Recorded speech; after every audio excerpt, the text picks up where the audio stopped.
Truly understanding the job that police officers do in the community hinges on understanding the most complicated aspect of policing, the use of force. This is the hardest part. It's also the most controversial part of an officer's job, and it's deservedly so, it's the portion of an officer's job that receives the most scrutiny is force. The 2013 Danville Citizens Police Academy is a 6-week course presented in modules that feature different aspects of policing, all intended to provide participants a closer look at the work police officers do in the community.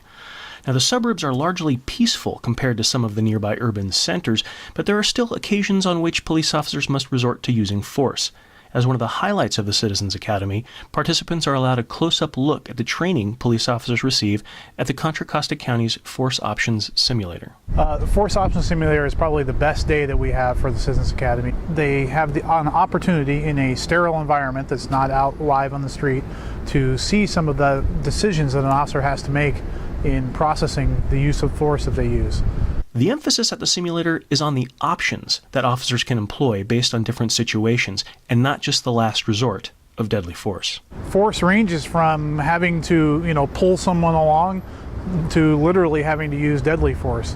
And during those scenarios, there's such a wide range of force options that are possible. That's why we do this force options simulator, so that in an environment like that, we can give residents and citizens an exposure to it. The simulator projects different scenarios onto an interactive movie screen in order to provide a realistic opportunity to practice making quick, sometimes life and death decisions in stressful situations that are still free from real danger. Traffic stop, for example, we'll put them through a visual scenario where the driver comes out with a gun, or they might come out with a shiny comb. And they see how the decisions that the officer has to make very rapidly in a sterile environment where the only thing getting hurt is someone's ego or the screen. Stepping in front of the screen to deal with even simulated scenarios is one of the most intense opportunities that participants have to truly see things through the eyes of a cop. Force option, it seems okay, it seems fun, like a video game, but when you're standing up there and you're trying to make a decision, you don't have any time to make a decision.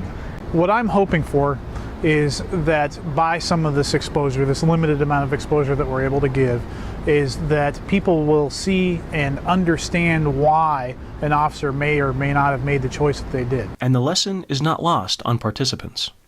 Putting myself in their shoes in a situation, you really need to make a snap decision. I mean, you just can't wait, let me think about it 5 seconds. No, you have to make a big decision right then and there.